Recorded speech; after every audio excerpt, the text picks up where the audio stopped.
Hello, hi guys! Magandang hapon sa inyo lahat. This is Chino Rodriguez, Mama Sigrid Channel, a faith healer, also matarder. So ngayong hapon, natatigan natin sabihin sa iyo ng ating mga gabay. So this is a weekly gabay for the month of October 21 to October 28 for the sign of Cancer. So Cancer, welcome to my channel. Ano kayang messages, advices, and spirit guides ang ating masasaga for today's video? Kanino kayang energy or kaganapan sa buhay ng mga Cancerian ang ating mahagilap? So guys, this reading is a general reading lamang, hindi lahat makaka-resonate.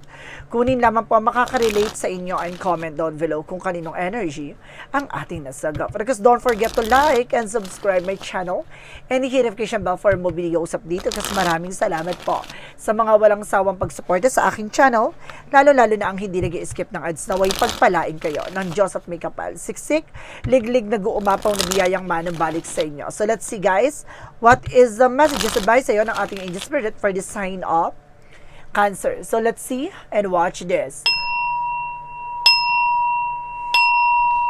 Ano kaya kaganapan sa buhay ng mga Cancer ang ating mahagilap? So guys, tutunghayan na natin, alamin na natin yan. Angel spirit, please give me information. So this is something, Seven of Wands, protections, no? May mga bagay na kailangan protection at pangalagaan, no? May mga bagay na kailangan mo na solusyonan. May mga bagay na kailangan mong pangalagaan, no? So, sinasabi dito na kailangan na alamin mo sa sarili mo yung grounds mo, even your territories, no? At sinasabi dito, kailangan protection at pangalagaan kung ano man ang meron ka. And because this is something the Knight of Wands for something resilience. Now, this is something of perseverance. Kailangan mo magtiyaga sa kung ano man yung mga bagay na ginagawa. Pagtiyagaan mo, protectionan mo. Dahil napakalapit mo na para may isa kataparan mga pangarap mo. Kumbaga, hinay-hinay lang, no? This is something the two of Pentacles with a balance, no? Magiging balance ka dito, guys. So, this is the Two of Wands with something choices. No, magiging balanse ka dito, kailangan piliin mo, no? Or maging balanse ka sa pagpili para malaman mo kung ano yung mas kailangan mo or mas importante sa iyo. So let's see additional messages. So represent with the Five of Pentacles. So this is a financial loss, a financial crisis. Kaya kumbaga nagkakaroon ka ng financial loss or financial crisis kasi kumbaga nauuna yung luho or nauuna yung kagastusan, no? Hindi mo iniisip yung yung resource of income mo, no? Kung kaya ba, mahilig ka kasi sa laban lang, kaya mo yan, ganyan. Hindi, kailangan isipin mo mabuti, itong bang gagastusin ko, kakasya ba to, itong bang kailangan may savings ako for good, para na sa ganon, hindi ako mahirapan at the end of the time, ganon. Kumbaga nagiging maluho or magastos ka dito kailangan maging limitado ka sa mga ganyang eksena. Kaya ito yung sinasabi, di ba? Protectionan mo ang sarili mo. Kasi kailangan mong magtiyaga at piliin yung mga bagay na mas kailangan mo kaysa sa gusto mo lang. And this is a King of Swords, no? With the mental clarity. Bibigyan linaw sa'yo lahat ng mga bagay-bagay. Kumbaga, i-clear out sa'yo kung ano ba yung mga kailangan mong matapos. So this is the Seven of Wands. What is the Seven of Wands? Representative with the High Priestess. So this is something hidden agenda or hidden enemies. So may mga bagay dito na parang misteryo, no? Na misteryo o may mga bagay na hindi pa lubos na lalaman o may mga bagay na lubos mong hindi pa naiintindihan. The Knight of Wands represent with the Seven of Swords, not cheating, lying on you. There's something sneakiness, no? May mga bagay o tao sa sitwasyon mo na hindi totoo, kaya kailangan na lakasin mo ang pakiramdam mo. Two of Pentacles represent the Knight of Pentacles with security about sa finances, no? At pangalagaan at protection mo about sa pinaghirapan mo. Kailangan secure ka, no? Alam mo dapat kung paano mo pagyayabungin, palalawakin ang iyong finances. So let's see what is the Two of Wands. Two of Wands represent the Tower moment for a major changes, no? Kumbaga may mga bagay dito na maaaring unti-unti na mababago. So let's see what is the Five of Pentacles. Represent the Eight of Pentacles with the collaborations, connections. Para pinapakita dito guys, no? Mag-focus ka and being dedicated sa ginagawa mo. Hindi pwedeng guguluhin or para mawawala ka sa focus. Kailangan consistent ka sa ginagawa mo, kumbaga persistent ka rin sa kung ano man yung iniisip mo. And this is the Knight of Swords, represent the Wheel of Fortune with a good luck. No, ang ikot ng kapalaran magiging mabilis to. Huwag mo kasing pansinin, huwag mong intindihin kung ano yung mga bagay na nangyayari sa paligid mo. No, huwag mong isipin na parang napag-iiwanan ka ng panahon, ng pagkakataon, Kasi the more na iniisip mo yun, the more kang may stress, no? So let's see what is the Seven of Wands and the High Priestess. Represent with the Judgment. This is a wake-up call for you. No? Parang ginigising ka sa katotohanan na you need to pay attention sa kung ano man yung nangyayari sa paligid mo. Na kailangan mong hindi intindihin. No? Kailangan mong tutukan yung sarili mo. Kasi may mga bagay dyan na ginagawa nila para maapektuhan ka, para mawala ka sa focus, ganon. So let's see what is the Knight of Wands and of course the Seven of Swords. Represent the Eight of Wands. So something fast communication, travel, phone calls, no? Mag-ingat ka lang sa mga impormasyon na masasagap mo kasi lahat ng mga bagay na yan ay kumbaga walang katotohanan, no? Kumbaga may mga impormasyon diyan na maaring sinisiraan ka lamang, ganon. This is something, the Seven of Swords is something an enemy, no? May naninira talaga sa dito. So let's see what is the Two of Pentacles and of course the King of Pentacles. So this is the Ace of Cups for a new love coming in for you, and of course that's something a new beginning. Maging balanse ka sa pagpili kung sino taong mamahalin mo. Two of Wands and of course the Tower moment, no? So this is the Four of Wands, so something celebration. This is something twin flame energy for higher level of commitment, and this is something the choices. No, pipili ka kung sino talaga yung para sa'yo talaga. No, kumbaga pag-iisipan mo mabuti, wasto at matalino, no? Kailangan ayusin mo yung takbo ng utak mo. So let's see what is additional messages with the Five of Pentacles and the Eight of Pentacles. Represent dito with the Six of Cups. See? Kumbaga meron ditong kumbaga marami sa paligid mo na naguguluhan ka, no? Parang kumbaga napufrustrate ka dahil kumbaga yung ibang tao, no, ang layo na ng eksena, ikaw parang nandiyan ka pa rin sa situation. Isipin mo yung mga nangyari sa'yo from the past na kumbaga ngayon nandiyan ka sa situation mo, ang laki na rin ng pinagbago mo. So, kumbaga hindi mo kailangan makipag-compete or makipag-unahan sa kanila. Bagkus iba yung pagdadaanan mo, iba yung pagdadaanan nila. No, kaya kailangan maging wais at maging matalino ka sa pagdidesisyon even sa finances, no? Huwag mong madaliin ang kumbaga ang pagpitas ng mga pinaghirapan mo. Hayaan mo siyang mahinog, hayaan mo siyang mag-grow, at hayaan mo siyang makuha mo yung tamis na yon. Huwag mong madaliin, no? Baka kumbaga hilaw pa yon, hindi pa siya hubog na makuha mo yung bagay na yon. So let's see what is the Knight of Swords and the Wheel of Fortune. So this is a Four of Pentacles with something saving money, protect your power, protect your energy, na kailangan marunong kang proteksyonan nyo yung mga bagay na pinaghirapan mo. Ganon. Kasi parang ang nangyayari dito, minamadali mo eh. So kailangan mong maghintay ng perfect timing, no? Parang siya eh, na parang hinog sa pilit, ganun. Kumbaga, pinipilit mong kunin yung isang bagay na hindi pa siya totaling no? Kumbaga, yung parang ready na siya, kumbaga, yung hindi pa siya totaling parang naiaayos, no? Marami pang magkakaroon ng complication or something, difficulties kumbaga, pinilit mo yung isang bagay, no? Kumbaga, yun, dapat tuloy-tuloy na eksena mo, magaganda eh. Ang nangyayari kasi, kumbaga nakikita mo lang yung maganda na yung ganitong eksena, biglang, di ba? Gagawa ka na naman gagawa ka naman ng isang bagay na wala pa dapat, no? Kumbaga, pipilitin mong makuha yun. Di ba? Hindi mo dapat binibili yung mga ganon. Hindi mo dapat inuuna yung mga ganon, pinipilit mo.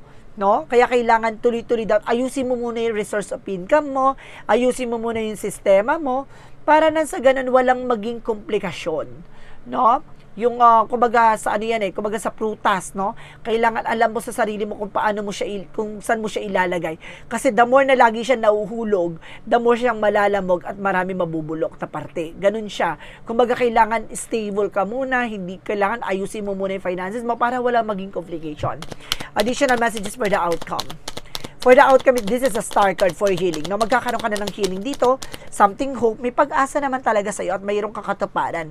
And this is a Page of Pentacles for investment. See, invest wisely. So, sa madaling salita, ang pinaka-reading dito ay maging wais at maging matalino ka, no, sa paghawak ng finance na pinaghirapan mo. Pagdating naman sa career, this is a Knight of Wands for slowly but surely. No, mabagal man, hinay-hinay lang. No, hindi mo kailangan madaliin. This is the Knight of Pentacles with the practicality and rationality. Kailangan maging bukas ang isip mo. Natitignan mo lagi yung lighter side of situation.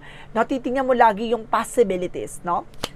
both side of situation, no? Then there's a negative and positivity. Tingnan mo yung consequences, no? So let's see additional messages. Nagre-represent to guys with Emperor. Maging mature ka and being grounded. Nakikita mo yan. Kumaga protektado siya, no, ng itong eksena na to kasi may mga pagkakataon talagang susunggab siya. So mayroong nagpoprotekta sa kanya para kumaga kung pipilitin niyang sunggabin yon, hindi niya makukuha kasi 'di ba, mayroong humahad lang doon, no? May pumoprotekta sa kanya, ganon. Kumbaga protection mo yung sarili mo ng pagtitimpi, no? Or kumbaga pagtsatsaga, or either kumbaga mag-isip ka ng goals mo, or ano ba talaga yung gusto mong gawin sa buhay mo, ganon, 'di ba? So let's see what is additional messages pagdating sa love life. Sa love life mo naman, there's something that Queen of Pentacles with the practicality and good sense pagdating sa entrepreneur. Ibig sabihin dito, kumbaga makikilala mo tong tao na to na mayroong related about sa negosyo, hanap buhay mo. And this is a 5 of Cups with something disappointment, no? Kumbaga sinasabi dito na kailangan wag mo madaliin din pagdating sa pag-ibig. Kasi magkakamali ka at dito, kumbaga pagsisisihan mo na kumbaga naging pala decision ka, no, na pwede na yan, okay na yan, gusto ko na magmahal, gusto ko na, hindi ganun yon. Kumbaga hayaan mo siyang mangyari, unfold it naturally. Makikilala mo naman yan no, hayaan mo siyang mangyari at dumaloy sa'yo ng kusa. So let's see additional messages about sa health. So this is the Knight of Cups with something a wish fulfillment. So may mga bagay na matutupad na dito sa'yo, no, may isa sa katuparan, and there's a 3 of Pentacles with something collaborations, no? Kailangan mo lang talaga ng na parang makakausap. Kumbaga, sa madaling salita dito, yung parang happiness is the best medicines, or laughter is the best medicines, no? Kumbaga, kailangan maging masaya ka, kumbaga, i-relax mo yung utak mo, kailangan maging maayos yung kumbaga kaisipan mo, maalis yung worries mo kasi ayun yung pinakasagot dito sa pinaka-health issues mo. Isa sa kaya nagkakaroon ka ng kung ano-ano nararamdaman dahil stress ka, dahil kung ano-anong iniisip mo, you are also paranoid and overthinking, no? So let's see what is a magical fairy messages. With the magical fairy messages represent what? Represent a birthday. So, this is something birthday na maaring birthday na person mo or birthday mo na maaring masagot na yan on your birthday. And this is the perfect timing for you. I told you, this is the perfect timing. Talagang ibibigay yan sa'yo lahat ng mga bagay na gusto mo on the perfect timing. Kaya moving forward tayo. No? Kumbaga tuloy-tuloy lang dapat. Hindi ka dapat kumbaga nawawala ng pag-asa, napanghihina ng loob, kailangan mong lumaban. And there's a prince, mas bata sa magiging person mo, ha? And of course, this is something, a resilience. See, maging low-key ka muna for this situation, no? Hindi mo kailangan maging bulgaran, hindi mo kailangan ikwento yung mga nararamdaman mo o yung mga kumbaga yun nangyayari sa'yo, no?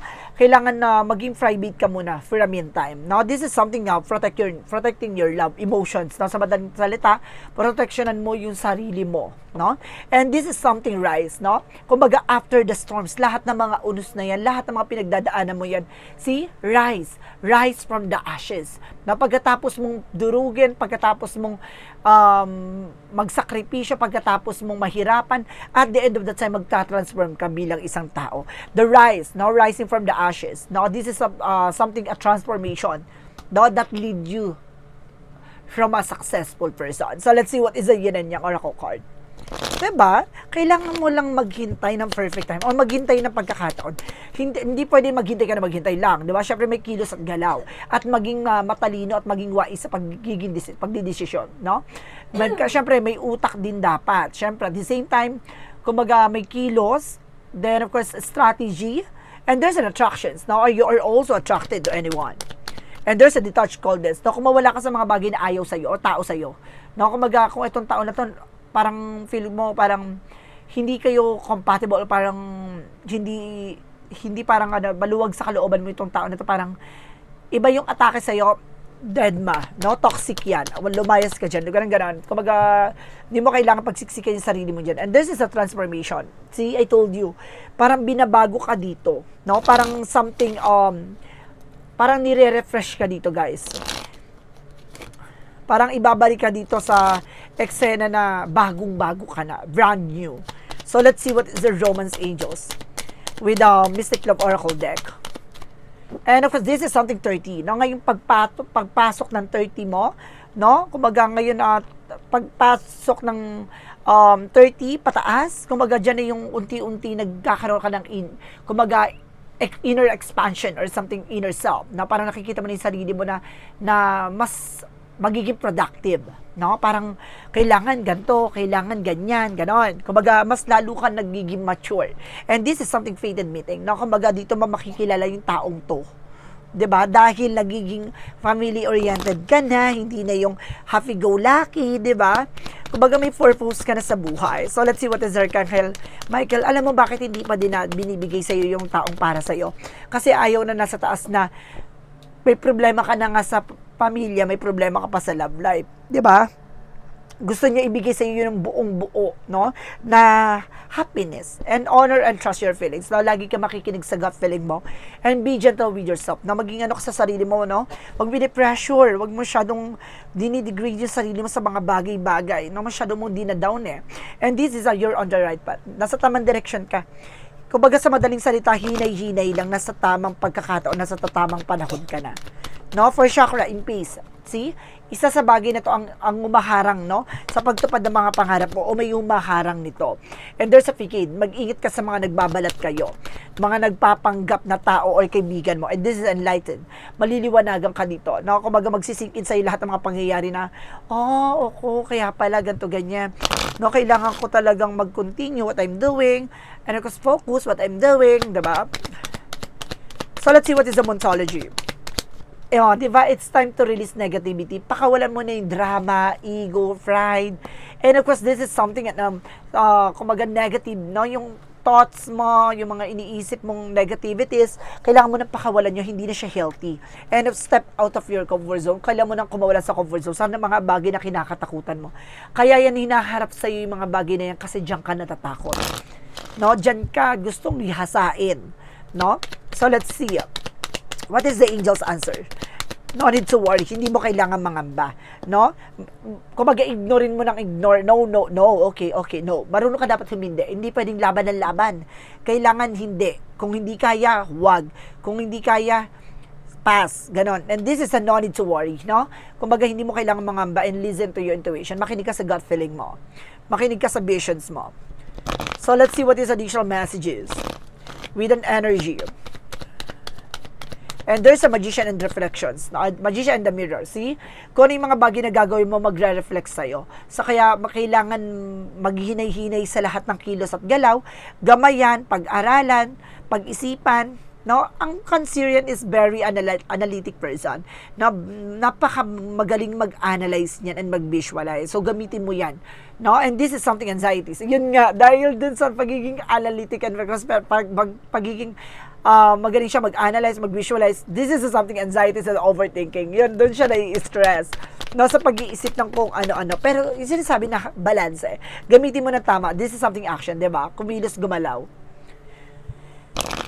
Hindi mo kailangan iasa yung mga bagay-bagay sa mga tao sa sitwasyon mo. Kailangan, kumbaga, ikaw yung gumawa ng action, 'di ba?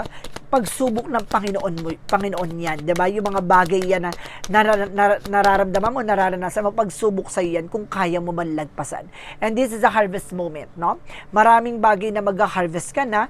And because this is something illumination, God energy, no? Magliliwanag sa iyo lahat ng mga bagay at mamumulaklak na yung mga bagay na dapat ay mamulaklak, no? This is something a fruit for your labor.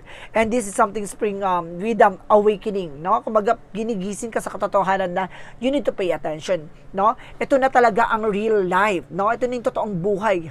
No, kailangan mo nang tumuto, kailangan mo nang, kumbaga, mag-focus. So, let's see what is the Romance Angels. Represent to with a passion. No? Gamitin mo lahat ng bagay na even sa pagmamahal, no? With a passion. Huwag mong isipin na obligations or responsibilities. Gawin mong pagmamahal yan.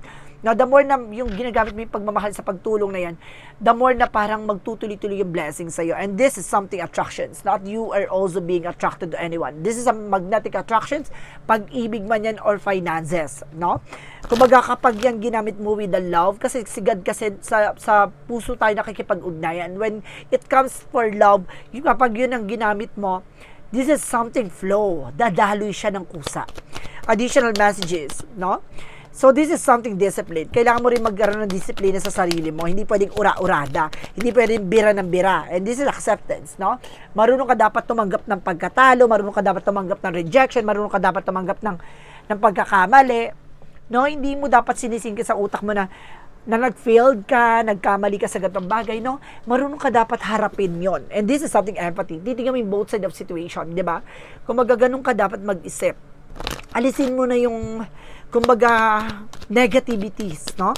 And toxic attitudes. And this is something infinite abundance. Now, talagang, ito yung sinasabi ko, di ba? Kumaga, magtutuloy-tuloy na yung finances sa'yo and flow yung pagdating sa blessings. No, infinite, ibig sabihin dito, walang hanggan. No, kapag natanggap mo na at nalaman mo na yung pinakasusi or formula sa pagtupad or paggawa ng paraan para maisakatuparan lahat ng mga hangarin mo, malalaman mo yung sinasabi ko, no, na kailangan gamitin mo ang pag-ibig at pagmamahal mo sa sarili mo, sa mga tao sa paligid mo, para mag-flow ng maayos ang blessings, no? And there's a children's, no? Kumbaga maaring may mga inaalagaan ka, may anak ka, no, na sinusuportahan, or may mga bagay na kailangan mo rin matutunan, no? Parang binabalik sa pagkabata. So, let's see what is additional messages. Na akala mo, alam mo na lahat, may mga bagay na kailangan pang matutunan. And there's a diet is more important here. So, kailangan mo rin mag-diet, ha? Or kailangan mo pagmasdan lahat ng mga kinakain mo. Additional messages, no? And there's a new earth. It's happening, no? Ito yung bagong mundo mo. Ito yung bagong ibinigay sa yung mundo. Keep holding your visions. Now, this is happening. Nangyayari na to. No? Nangyayari na nga. So, let's see what is a Jesus-loving quotes. Jesus' loving quote said, give and shall be given to you. Binibigay yan sa'yo ng ating Panginoon. No, kapag yan mga bagay na binigay sa'yo, karapat dapat yang ibigay sa'yo. Ibig sabihin, kailangan mong pagdaanan, maranasan. Pag naranasan mo at natutunan mo, paano pahalagahan ang binigay sa'yo na challenge, no, doon mo makikita ang aral at doon mo makikita ang kahalagahan ng pagmamahal. So, let's see what is an angel's number. Angel's number represent what? 01 sent for belief system. So, see, sinasabi dito, you're blessed with that talent and skill that make it easy for you to stand out from the crowd. Embrace what make you different. That's your path to success. Your dreams will soon come true. So, matutupad yung mga pangarap mo. No, binigyan ka ng kakayanan, kaalaman, kung ano man yung mga bagay na meron ka ngayon. No, ibinigay yan sa'yo. Gamitin mo ng tama at wasto. No? There's a destiny to happen talaga. Gamitin mo lang yan, yung mga bagay na yan, makukuha mo yung mga bagay na dapat makuha mo. So, let's see what is the messages of life. All that is. Now, lahat ng mga bagay na yan, something na parang package na. Today, I notice the love that powers of all of life. I see that each tiny part of the universe is an expression of the love. And I am aware of the presence of God in all things. I open myself to this magic. I marvel at the splendor of all this, of which I am truly a part. So see, kumbaga, pinapakita dito ang pag-ibig at pagmamahal sa sarili, sa mga tao sa paligid mo, at yung mga bagay na dapat mong pahalagahan. So guys, this is a weekly gabay for the month of October 21 hanggang October 28 for the sign of Cancer. So Cancer, maraming salamat for this wonderful reading. So once again, this reading is a general reading lamang, hindi lahat makaka-resonate. Kung hindi lamang po makaka-relate sa inyo, and comment down below kung kaninong energy ang ating nasagap. And of course, don't forget to like and subscribe my channel and hit notification bell for more videos update. And of course, maraming salamat po sa mga walang sawang pag-support sa aking channel, lalo-lalo na ang hindi nag-i-skip ng ads na way pagpalain kayo ng Diyos at may kapal, siksik, liglig na gumapaw na biyayang manong balik sa inyo. At maraming salamat and see you in the next video. Bye-bye and babush!